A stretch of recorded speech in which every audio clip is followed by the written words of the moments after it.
Hello, and thank you for watching my video. Today's video comes to you from Rome, Georgia. It is the Rome history tour of the theaters from the past. It was very enjoyable. We rode around on golf carts, and there is a lot of history involved. Thanks for watching. Don't forget to subscribe, and don't forget to smile at someone. Have a good day. Bye.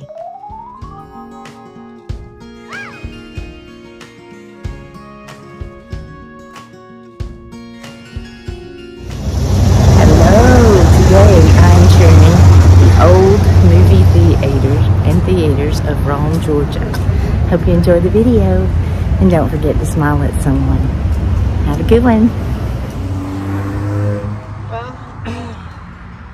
So basically, welcome to our downtown history tour.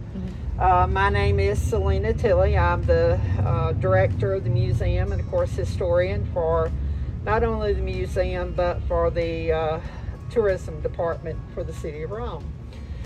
And so we're going to be going around to different locations of the theaters of Rome, and you know, I think you'll be surprised in the end at just how many theaters we actually had. Real quick, I've been researching Rome-Floyd County for a little over 41 years.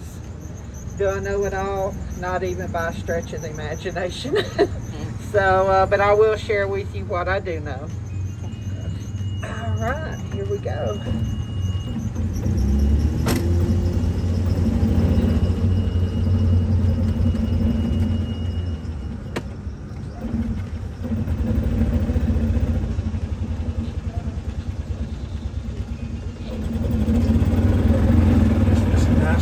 Go-kart ride. It really is.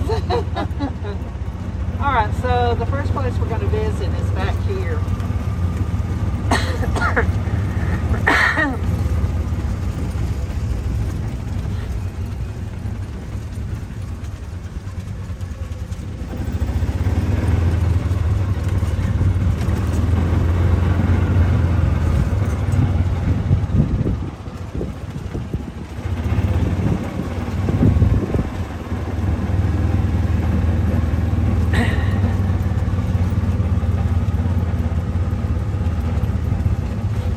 Okay, so our first stop is right here at the, what we know is the 3rd Avenue parking deck. This was the original location of Rome's only open air theater. It was known as the Air Dome. It was actually operated by Ted Calsaberry, and he was operating manager, and it was one of 2 theaters owned and operated by Mr. Calsaberry and the entertainment company that he started. So the Air Dome was, as I said, it was an open air theater. It was more or less like a, if you've ever been to a Methodist campground, very similar. Had a roof over like a pavilion area. It had tiered seating and a stage at the front. There was an entrance here, and then there was an entrance on the other side, which is about where the center entrance is to the parking deck. And it went about where that first swing is and stopped. So it's a pretty good sized theater. The theater itself played many different live shows. One of the most unique things was whenever they would have like a prize fight or some type of sporting event, they would set a telegrapher up on stage. And so the telegrapher would get a play-by-play of what was happening. So let's say if it was a prize fight, you know, he would sit and listen, and as the telegraph would come in, then he would get up and he would announce to the crowd, you know, Joe Starnes knocked out Bill Johnson in the 3rd round. Yeah. And so he would announce to the folks. You would also have live plays and different types of events. But it was more of a live stage theater. What a lot of people used to call vaudeville theater. Okay. So Rome had a good mixture of vaudeville and what we call moving pictures today. But we'll go over some of those sites also as we go around.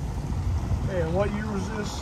This was actually opened in was opened right around 1910, and it was open up until the 1920s, so it's about 10 years. Okay. Yep.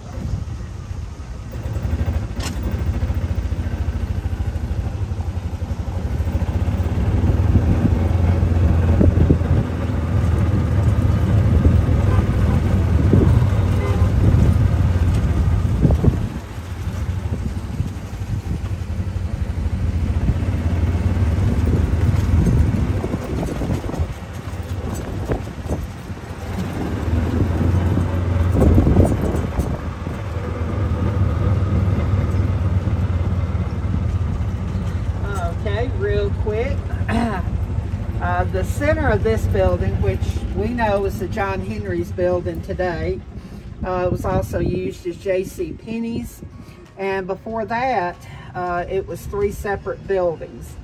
Now all 3 buildings were combined to form what we know as the J.C. Penney's building. The original building, if you ever have a chance to look at a book called The Sesquicentennial of Roman County, it will show you an old 1870s view of this site, but it's not the same building. Matter of fact, from the rock-faced building right next door where the bookstore is, from there all the way to the corner, we lost half a block to a fire in 1908. And then the other end of the block burned 2 years later. So wow. This block has seen its share. Yeah. But this building had a lot of smoke and water damage, so they basically gutted it, put a new front facade on it, and so basically the only thing that's left of the original 1870s building would be the sidewalls. Even the back walls were removed and new front and back walls added in, flooring, the whole 9 yards. But right in the center, about where the doors are, there was a theater called the Bonita. And the Bonita was also known as the Alhambra and later the Strand. So it was more or less in that center building. Now there's nothing left of the theater itself. There is some imprints on the wall, but they have been covered up now upstairs. But it just was more or less imprints where you could see where the balcony was bolted at one time. Yeah. The cantilevered system of the balcony. But here again, this was the Bonita, also known as the Alhambra, and later the Strand. In that book you mentioned, can it be found in the library here in Rome? Or? Yes. Okay. Yes, it sure can. And we actually have a copy for sale in our gift shop.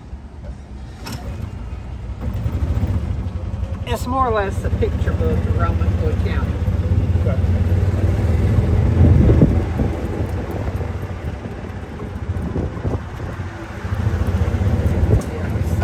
Here. All right, the next building is the City Creamery. Now, the City Creamery was originally, it was a store building that was converted to live stage.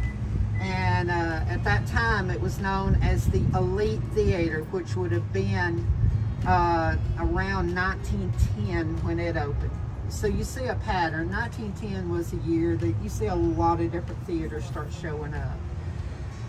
Here again, it was started as a vaudeville. It later became what they, what most people know as a silent movie theater. Also, I was going to tell you, the one behind us that we were stopped at, that was actually from around 1912 to about 1923. But this one was started in 1910. It was remodeled in the 20s. and became the Rivoli. Now that was after a theater owner moved to Rome by the name of Oscar Lamb, or O.C. Lamb. And he owned Lamb Amusement Company here in Rome, which became one of the largest amusement companies really in the South at the time. He owned theaters in Alabama, he owned theaters South Georgia, Atlanta, North Georgia. So he was a mover and a shaker in the theater world. He was also president of the Theater Owners Association of America. So he was very well respected. But he turned this one into the Rivoli, and it actually operated as the Rivoli until 1950, I believe it was 56 is when they shut it down. And then eventually it became a shoe store, Bell Shoes. And then from Bell Shoes, it became known as the Darling Pet Store. And Darling Pets operated here for many years. And then, of course, a doctor here in Rome has purchased the property, and he actually lives in an apartment upstairs. So a lot of the original details, architectural details of the old theater have been kept, and it's now a part of his apartment upstairs, including the proscenium arch that used to be above the stage. The creamery itself is a locally owned and operated soda shop and ice cream shop, so they have all kinds of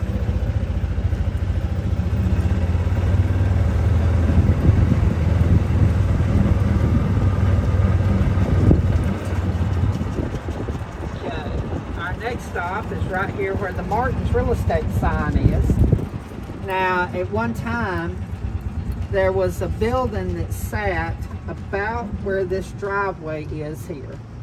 And that building housed Rome's very first advertised motion picture theater, a moving picture theater called the Dixie. The Dixie operated from around 1909 till about 1918, and then it disappears. But the Dixie was very simple in design. It was a sheet that they hung up for a screen, and they used basically old kitchen ladder-back chairs. Yeah. And so that's how they first opened it. But that was in the days of when you had what they call Nickelodeon, sort of the Magic Lantern shows. Yeah. And so some of the first moving picture shows were actually the Magic Lantern shows. And then, of course, later some of the last shows to be shown here were, of course, the old black and white silent films before they vacated the building. But there were 3 buildings here. One was where that extension is. Then the Dixie, and right next to it was a 4-story building, which was the State Mutual Life Insurance building. So all 3 of those buildings were removed to build this parking area and to do that extension. So, righty, on to the next. Your son related, but wasn't there a Ford dealership on this strip at one time? Or do you know? It was on the, it was actually beyond where the City Hall and the Chamber of Commerce is. Oh, so it's up on the upper. Okay. Yeah. Yeah, now there were other smaller dealerships, but that was the main one. It was Julian Harrison, and it operated for a number of years.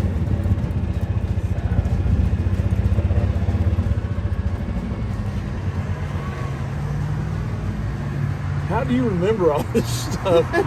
You've got a lot of information. I have the uncanny ability to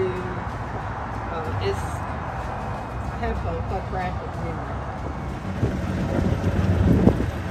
Now our next theater actually was, and I'm going to pull into the bank parking lot, but about where this green box is, where the no pooping zone sign is, that's about where the theater was located. It was known known as the First Avenue Theater because this is First Avenue. And the First Avenue was opened in the 1940s, late 30s, early 40s. It was a old cotton warehouse that they converted to a theater. And the interesting thing about it, the theater itself stayed active until the early 1970s when the building was razed. And the one thing, and I'll show you this as we get closer to the location, part of the First Avenue still exists today. It had a decoration on top of it, and it was built up like a column on the front. Then it had a crown, and then from that crown it had columns going up that graduated up to a point, and on that point there was a neon ball, and the neon ball would have the effect of rotating, and that neon ball still exists, and I'll show it to you here in just a few. Okay. But here again, the First Avenue is one that a lot of people remember because it didn't show up until 40s, and it was here through the 70s, and it was one that was really sort of the modern style theater of its time.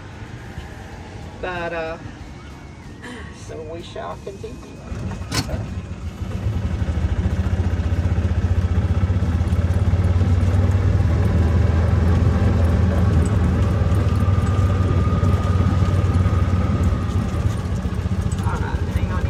It's a little bumpy here.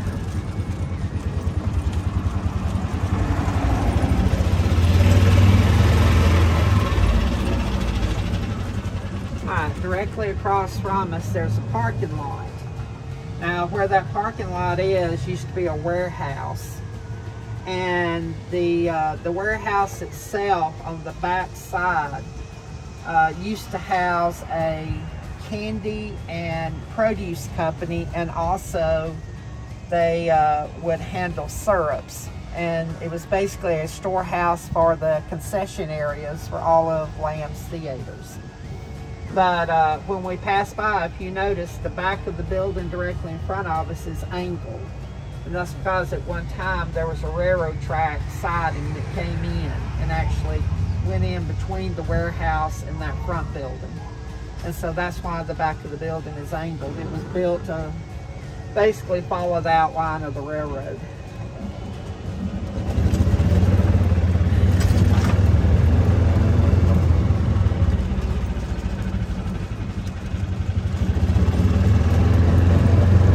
As you see, the angle. Yeah. Yeah, that was where the railroad used to be. You see this stuff, you never would have guessed. Anything like that.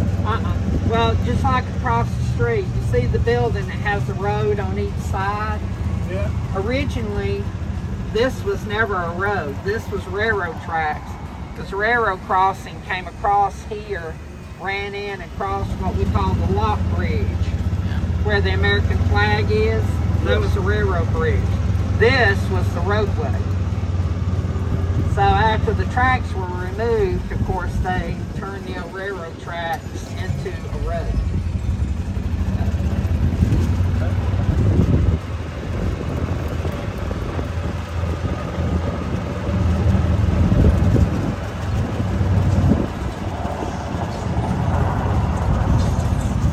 Now, of course, one of the things that I'll tell you, this area is known as the cotton block. Now, it's not because cotton was sold, was kept here. It was because this was where the cotton brokers were. So the farmers would bring cotton in, and they would line up in the center of the block and sell their cotton to the highest bidder. The cotton was kept in warehouses on First Avenue. So it was never kept on Broad Street. That's just a fun tidbit I'm throwing in. Yeah, I appreciate that. I think this is really interesting.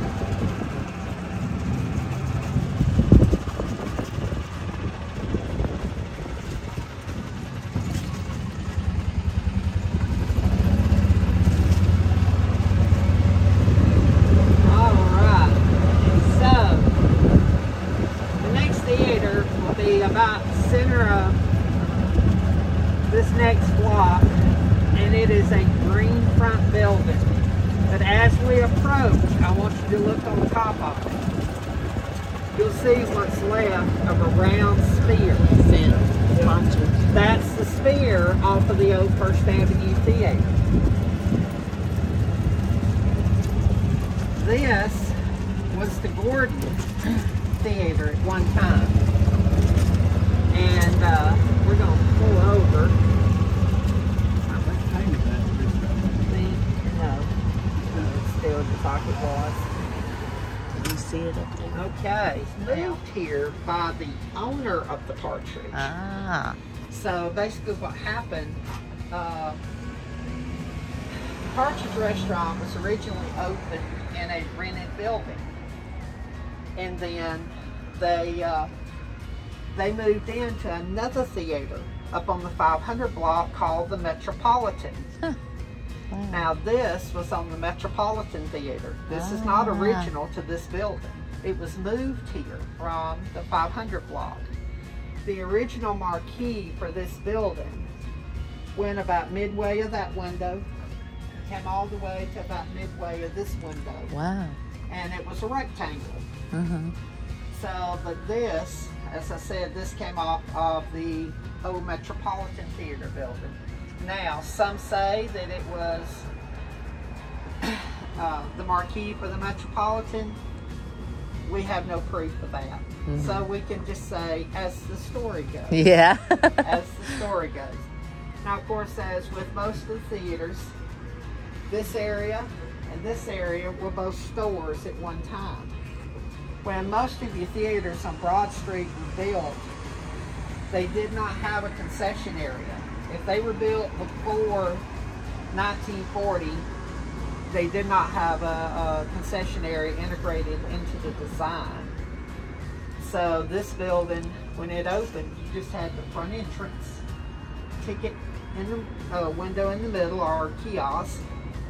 You would go back about 15 feet, and there would be a row of doors. You would go through those doors, and then you go up what they call a vomitorium, or it's just an entry hall.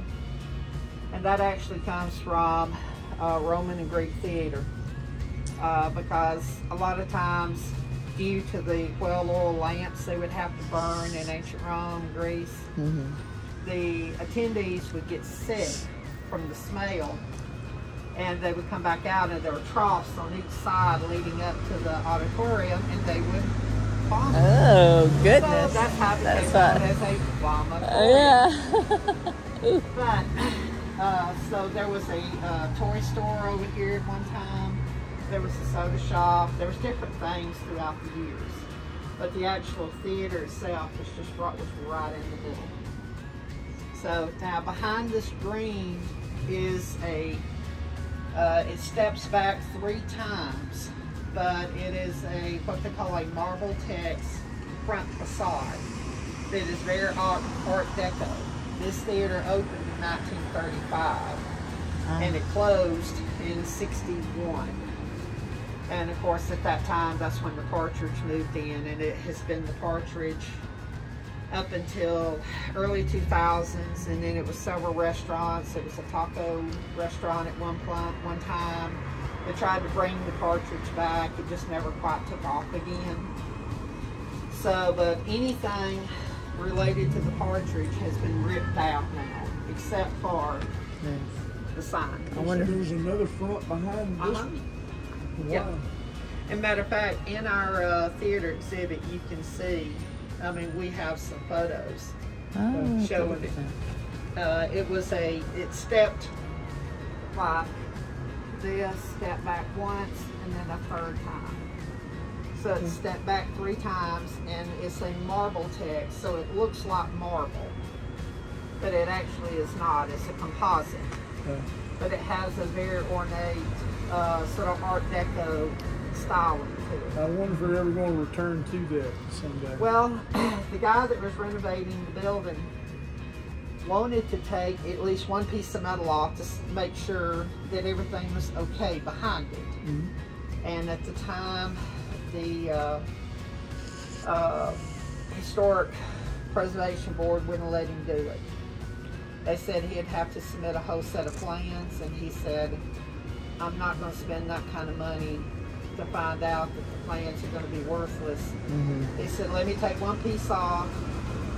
If it's there, if I have something to work with, I'll draw up whatever y'all need me to.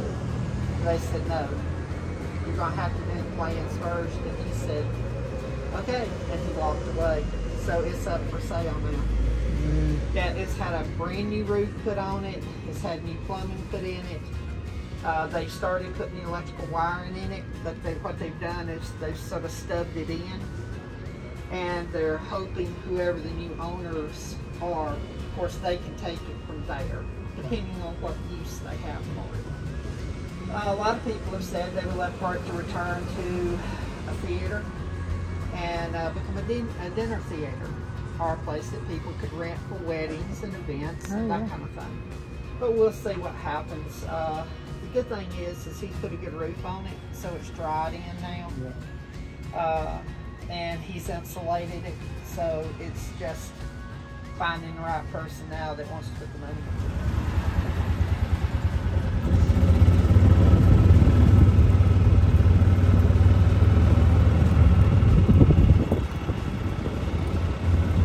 One thing I want you to notice as we go by, this side of 4th Avenue is a lot wider than this side. And that's because during the, after the Civil War, the city was in such need of money that they sold part of 4th Avenue to a bartender to extend his bar. So they would have capital to operate on. So it was the city's way of trying to rebuild after the war, because they were operating on Confederate funds. So after the war, their money was basically useless. All right.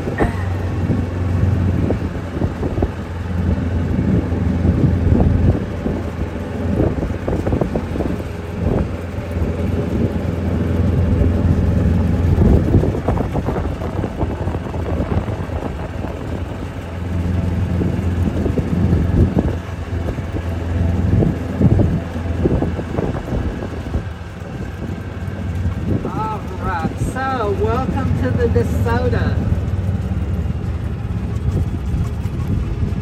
And now I've actually been to this one when I was younger to see movies, and we have been to plays here. Oh yeah, the DeSoto has been a jewel of Broad Street for many years. It opened August 5th, 1929, and it was the first theater on Broad Street to have heat. It was one of the first theaters on what's called the forced fan heat. And it was one of the first theaters to have a fire suppression system, a sprinkler system. The neat thing about the DeSoto, when O.C. Lamb, this was owned by O.C. Lamb Amusement Company, and when he designed the theater, he traveled all over the United States, because most sound theaters or talking theaters were basically silent theaters that had been adapted. This is the first one that was actually built for sound in the South. He copied the sound equipment, the sound projection equipment that was used at the famous Roxy Theater in New York. Also copied the carpet and the seats from the Roxy. So this was his flagship. Nothing like it had ever been built in the South before to accommodate sound movies. Even the famous Fox, of course, was adapted for sound. This one was built specifically for that. What you see, everything down here is original. The tile is original. The kiosk is original. The griffins over the doors, even the playbills are original. I have been on the board of directors at Roman Theater, And of course, I have worked with and was a part of the original board of directors for the historic DeSoto Theater Foundation. And so when we first started renovations on the building, I got a chance to work with Molly Fortune, who was head of historic preservation of the Fox. And she and I were the ones that actually came up with the paint chips that, of course, is what you see in front of you, the reds, the blacks, the golds, the seafoam green, the grays. All of that's original color. Now, the outside of the building was 2-stage white. It was a flat white and a semi-gloss white. One was just a little darker than the other. Those are original colors. When we painted it, the original colors, everybody kept saying, well, you primered it, when are you going to paint it? Because they were so used to it being 2 different colors. Now, this is not the original marquee. This marquee was put on in the 40s when the First Avenue opened. The same company that put the marquee on the First Avenue put this one on. The original marquee was rectangle, and it only came out about this far. So they extended it out, and of course they put angles on each side.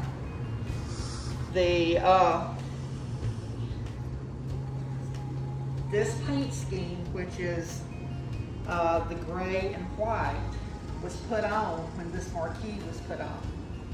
So when people kept complaining about the white on white, we thought, okay, we will, since we have that marquee, we're not going to replace the marquee right now. We'll go back to the paint scheme that was put on it when the marquee was put on. So that's why you have the gray and white now. So, but have you been in recently, or? That's been several years. Several years? Yeah. You need Many years. And see, the recent renovation is over here now. Oh. But the lounge has been completely rebuilt. It is absolutely gorgeous. Can we look in the window? Yeah, you can go up and look in. Because I want to see Elf. I want him to bring me to see Elf. That just sounds fun. That's gonna be a good one. Yeah. Oh, yeah. You can sort of, It's been a while. you remember how the ceiling used to be peeling and looking really Oh, bad? that looks really good. Yeah, Charles Goulding, who was a master plasterer from the Cotswold in England.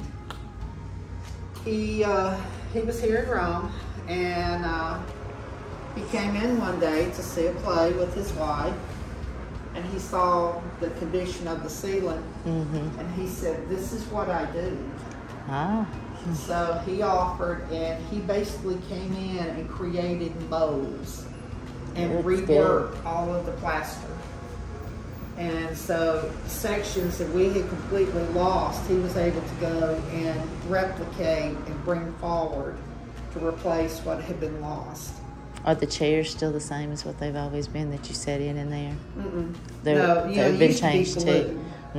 They're not there anymore. Okay. We went back with an original 1929 style seat. Okay. So it's the cast iron seats with the wood and the cushion Ah. back and the cushion seats. That'd be So nice. it is very close. That was actually, the seats are what I picked out Oh, from American can't wait to Seats. see them. Yeah. Another ticket. So, of course, these were playbills. The theater cut this doorway in for a ticket office at one time. Yeah. Used to, it was just like the rest of them. It was just a playbill to pay bill, as they were called, because whatever you put in them would help pay the bills. Pay bills. Yeah, I didn't really realize that. Yep.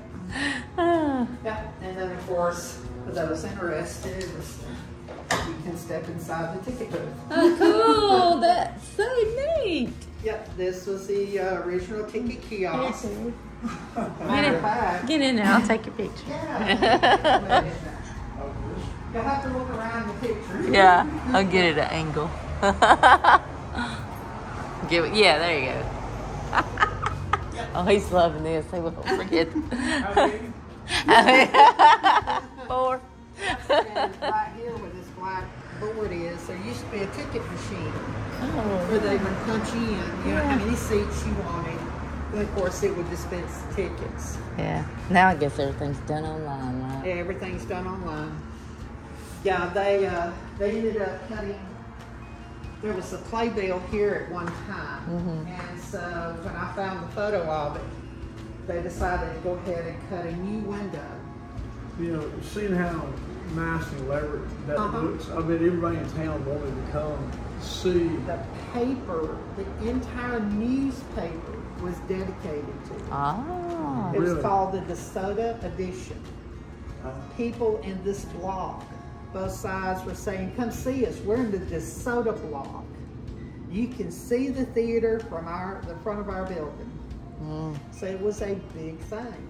Does this have the underground like a lot does with Well, Rome? most of Broad Street, that's a very good question. A lot of people ask about Underground Rome. I just remember Kessler's. We would go downstairs Right. shopping. Right, and actually that building, they raised the floor about 4 feet, but what they have as a basement was a basement. Most of your Broad Street buildings did not have a first floor that's now the basement. That's a myth. Okay. It was something that was told years. Because see, I've years always ago. thought there was something going on under. No, actually, from about, they started raising Broad Street about midway of the 400 block. And the thing is, they didn't start at a half inch, go all the way down to say 2 floors. They actually, you know, they may fill in a foot here. The next building, they may have to fill in 3 feet. Next building, a half inch. Okay. Because the buildings were built at different time periods, and depending on when the buildings were built, that's where the first floors were. Most of our Broad Street buildings, there's only one building on Broad Street that is pre-Civil War. Everything else is after war. And the only building is this little brick one called Yummy Tie. That is the oldest Is that the building. one that you mentioned at the tower tour? Okay. That is the Because I remember I guessed Partridge. Yeah. It's close. It's one of the most unassuming buildings. Well, I know. It doesn't even look. Yeah. We know now through documentation it is one of the oldest brick ones. Most of the buildings on Broad Street go from about 1868, 69 forward. So the next oldest building would be where Pam's Studios is, right next to the parking deck right over here. That was the old fire hall, and it was actually built in 1869. So 69, 70. So these are two of the older buildings, and then your other old buildings would be, you see the sort of the green building with the brown trim on the right hand side going down. Oh, yeah. Yeah, on the very On the far next down. block, yeah. Uh-huh. All right, that's one of the older buildings, and then below it, there's a tall building that also has sort of a gable roof on it. That is one of the older buildings. The older buildings at Broad Street are actually in the 400 and 500 block, because Broad Street stopped at 4th Avenue at one time. Then they built down to 3rd Avenue, and then right before the Civil War, they built down 2nd Avenue. There was nothing in the Cotton Walk area except for 2 brick hotel buildings, and they were on the east side. And the reason for that was floods. And the ground, if you've ever been a part of construction, you'll know the term the ground don't hurt. And so basically they couldn't build on swampland, and that's what it was. So they had to build that up before they could build on it. There's only about, I only about 12 buildings that have basements in the original first floors. It's not the large amount like you would think. Like when you go in the basement of the Forest Hotel, that was not the original first floor in the basement. That was a working basement. And matter of fact, there is an area that comes out under the sidewalks. The reason for that is that's where the freezer lockers were in the basement. So they had what they call sidewalk trapdoors or lifts that they would bring produce and stuff in and drop them into the basement. Oh, that's cool. And load them into the coolers. And of course, those were done away with, you know, back in the 30s. But at one time, they did exist, and also the center portion, they had a coal bunker or coal bin because the heat that was provided for the Forest Hotel came from coal. So they had a coal bunker to power the boilers. So, yeah. So yeah, I actually do a program on Underground Rome that I have photographs and I have maps and everything to show and prove, and it's quite enlightening because what we've been told through the years, it's not always the truth. Yeah, I hadn't heard the story. Yeah, I've been told all kinds of stuff. Floods. Never get to what I'd heard in the past. And it wasn't done in 1 year. They actually started in the 1830s with some of the first building up abroad, and that continued through the 1920s. Now there was 1 year, 1893, and it had nothing to do with floods. It had everything to do with the buildings being built at different levels over the years. The city of Rome in 1893 set a grade level for Broad Street, and they told all business owners, you will bring the front of your building up to this grade level. Reason being, the sidewalks, you would walk maybe 3 or 4 feet, go up 5 steps, walk 20 feet, go down 6 steps, walk 15, up 2. And the city got tired of trying to keep the sidewalks because what would happen when they would bring a business from the original first floor up to the second floor, well, then it's up higher than the sidewalk. So they would have to create steps. So the city finally said, we're done. Here's the grade level. This is what you have to bring your building up to. And that happened in 1893. I can see why they did that, but if that still existed today, it would make a really interesting. It would make it interesting. Yeah, we have photographs because people, it's hard for people to imagine, but we have photographs showing where within 3 buildings it goes from like maybe 2 inches up to a half a floor, and literally just the space of 3 buildings. Yeah, so it's pretty crazy. Alrighty, we will get back on the cart. We're going to use the possibility. That was the old DeSoto, Plymouth, and I'm trying to remember what the other one was.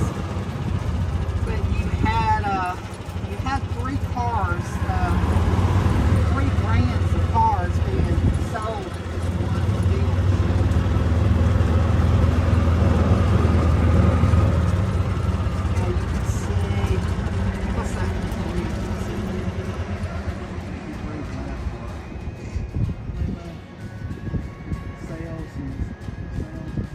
at this one dealership. DeSoto, Plymouth, Sales and Service, and this was another one. But there were 3 different car companies, or 3 different automobiles being sold out of this one building for many years. And of course, that's why the fronts, you could actually open the fronts up and take cars on the inside. Oh, really? And they had the inside, yeah. The building across the street, next to the DeSoto, the second floor was an auto repair facility in the 1920s. And there was a ramp that came off of 6th Avenue and gradually made an incline, and it curved and came in to the back side of the building. And there's an alleyway off of 6th. If you walk through that alleyway, look at the back of the building, you'll see the old garage door opening where they bricked it up. But the floors, that's actually a church now upstairs, and in the last two areas, last two storefronts. But the pastor called me one day and he said, why am I finding like bearings buried in the wood floor, and there's like oil stains that we cannot get out? I said, well, that's because you're looking at an old auto repair facility. And that's what it was. They would actually put the cars on the second floor. What church is it? Right now it's Seven Hills. I can't see it from your side. Yeah, and there's no sign on it. Yeah, they actually hold service in the DeSoto. And then their offices and their reception hall and that kind of thing, and their day area is in the last two. Yeah. But upstairs they have offices and they have Sunday school rooms. Oh, cool. And I think they also do like a daycare upstairs. Yep. That's neat. They get to have service in the DeSoto. Oh, I know. And it's great for the DeSoto too. Yeah. Because, you know, the money raised from them renting it helps go to Yeah, keep it up. Yeah. That's a win-win. It is a win-win. I see somebody up there in that window. And our next is right here. Now, you remember me telling you about the cartridge, right? Okay. From that first lane over there to about midway, there was a building here, and that was the Metropolitan Theater. The Metropolitan was one of 3 black theaters, or African-American theaters, that we had in Rome at one time, which is sort of unheard of for a town the size of Rome. The Metropolitan was here a very short time. It was only here for about 6 years, starting in the 1930s. And the other theater that we had was at 5 Points, which is, you go through 1, 2, you go through 2 lights. At the 3rd light, where the log cabin barbecue is, We know where that's at. 5 Points. And at 5 Points, you had a theater called the Romeo that later became the Georgia Theater. And it was run by a company called the Georgia Cracker Enterprises, which is a strange name given the time. Yeah. But that was the second one, and the 3rd theater was off of Maple Street, and it was called the Carver Theater. Now, Bob Andrews, who was for quite a while the manager of the DeSoto, he owned and operated the Carver. And I always thought that was unusual, because everybody knows just managing a theater, you're not going to make enough to open your own. It's just the amount of money it takes. So I asked the grandson of O.C. Lamb, I said, was your grandfather a solid partner in that venture? And he just grinned and started laughing. I said, never mind, you told me everything I needed to know. But I've never found exact proof that that's what happened. But it was really funny. After the Carver closed, Bob Andrews came back to work as manager for the DeSoto up until it closed. So he came back to work for Lamb. So there's always that theory that Lamb was a silent partner, but there's no proof. The Metropolitan did operate, like I say, for a very short time. Opened in the 30s, went into the first part of the 40s.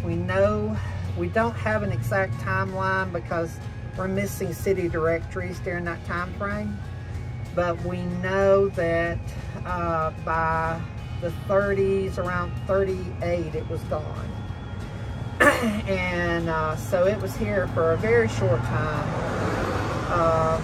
The interesting tie to it, there was a black lady by the name of Gertrude Pritchett. Now, Gertrude Pritchett had a stage name, which was Ma Rainey. And her husband used to run the Chitlin circuit, which was a vaudeville circuit. But they ran under the stage name of Ma and Pa Rainey. Now, Ma Rainey divorced Pa Rainey, and she went out on her own. She was known as the Mother of the Blues. You can still find a lot of her music on YouTube. And matter of fact, they just had a movie out, I think a year and a half, 2 years ago, called Ma Rainey's Black Bottom Blues. Huh. And so Ma did not own the theater. She did not have an interest in the theater because she basically went broke. The industry moved on and left her behind. So therefore, she did not really enjoy a real long career because of it. So Ma had a friend that lived here in Rome. They got very sick. So she came to Rome from Columbus, Georgia, which is where she lived. And she stayed with her friend, took care of her friend. And while she was here, she would wash and press clothes to make extra money. But she would also play benefits for churches and different civic organizations. Mm-hmm. And one of the theaters that she performed at was the Metropolitan, which was here. Hmm. As I said, after the Metropolitan closed down, the Partridge Restaurant moved into the building. And they operated there until moving to what we know as the old Gordon Theater, which is the one that has the green front on it. Mm-hmm. And that's, of course, where they eventually closed up shop. So, but this is where that marquee used to be. We've actually got a picture of the building showing the marquee still on it. The one that was... The one that's on the Gordon? Mm-hmm. Yes, it was on the building that was here, and we do have photographic proof of it. Okay. That's one thing I always tell everyone. If I say, as the story goes, there's no documentation. If I tell you this happened, I have at least 7 pieces of documentation to back up what I'm telling you. So, yep. Okay. Alrighty, on to the next.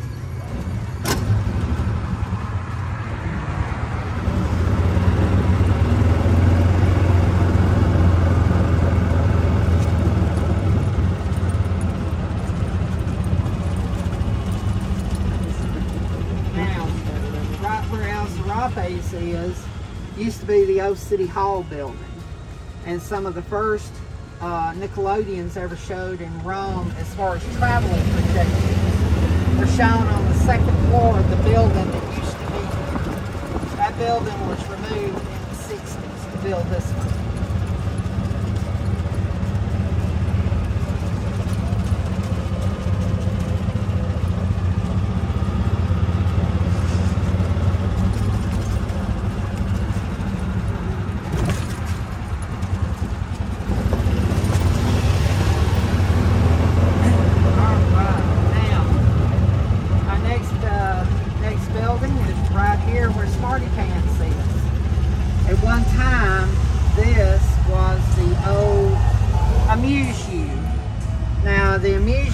Opened as a silent picture theater, and the building has gone through quite a few changes since it was originally opened as a theater.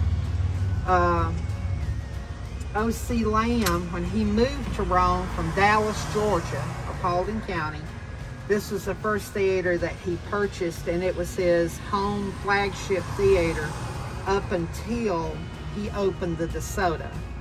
And when the DeSoto opened, he closed this one. So, but this one operated up until 1929, and that's when they closed it.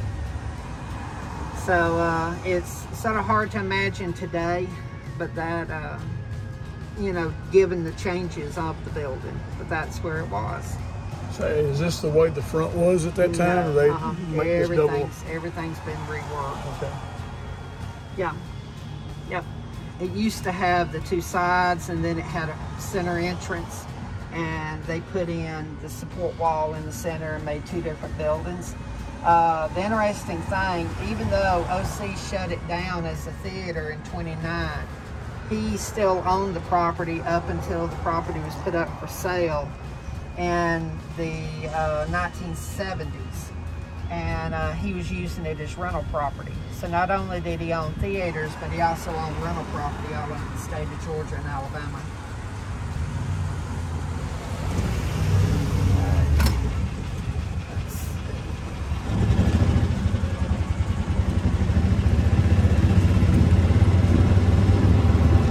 Yeah, the Amuse-U actually goes back, the history of the Amuse-U actually goes back to around 1912, the best that we can tell.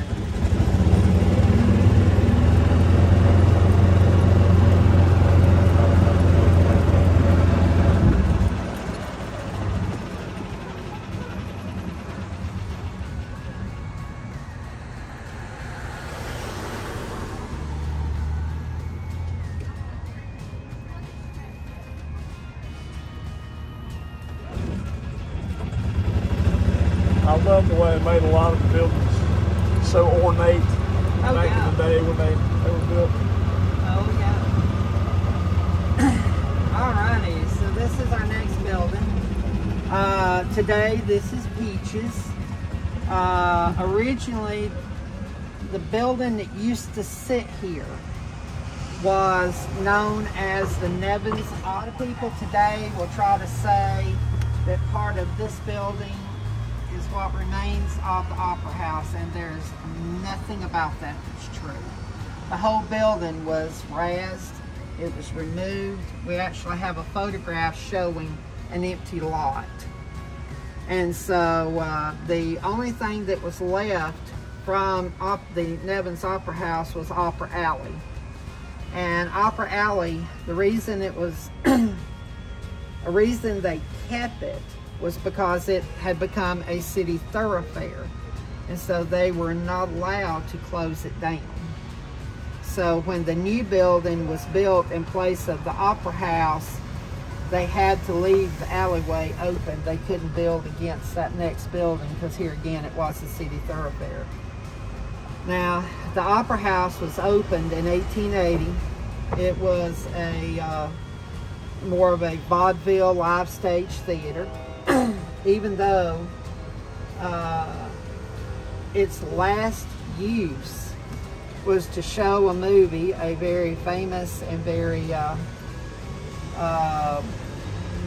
controversial movie called, ouch, hang on, sorry, I just had a brain fart. Well, shoot, I'll think of it in a minute.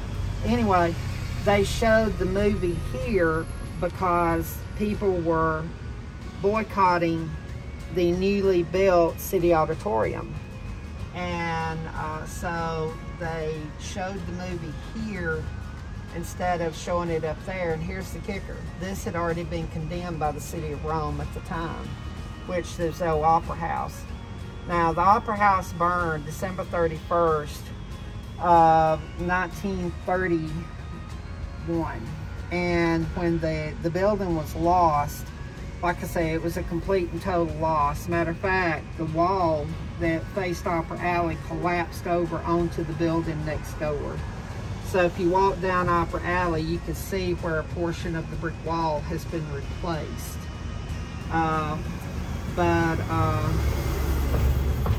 Oh shoot, I wish I could remember the name of the movie. Sorry, I'm just drawing the blank.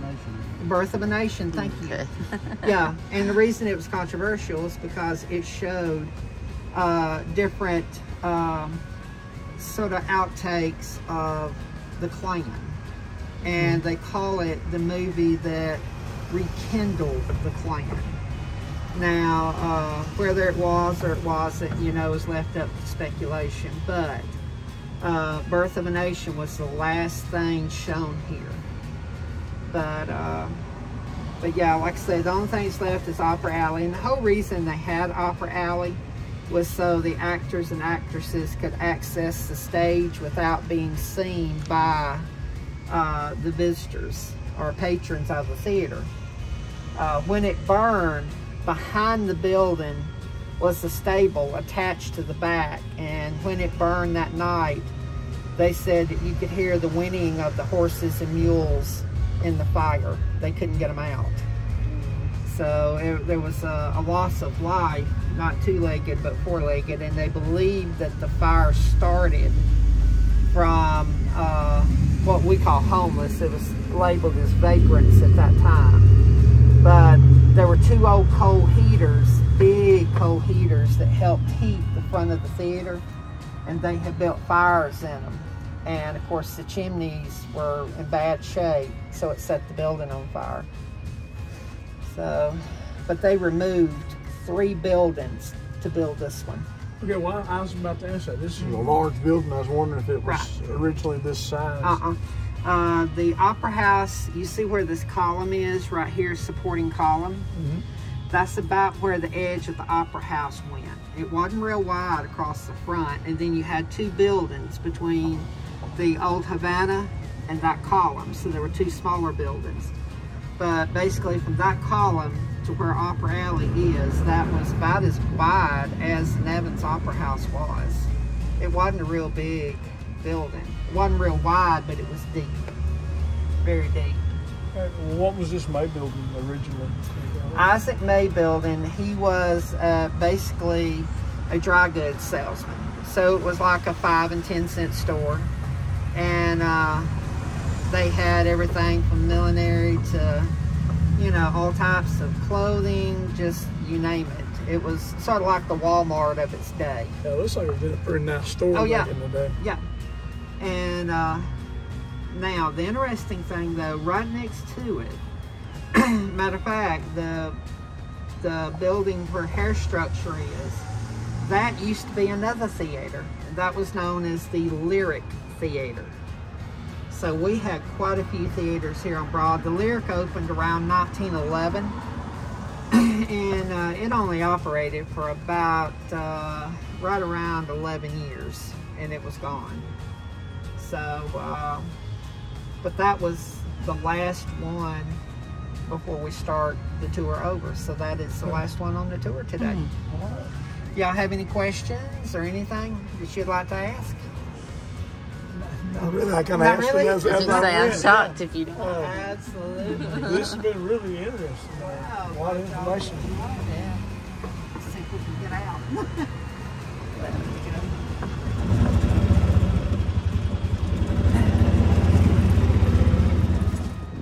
And it even says Opera Alley.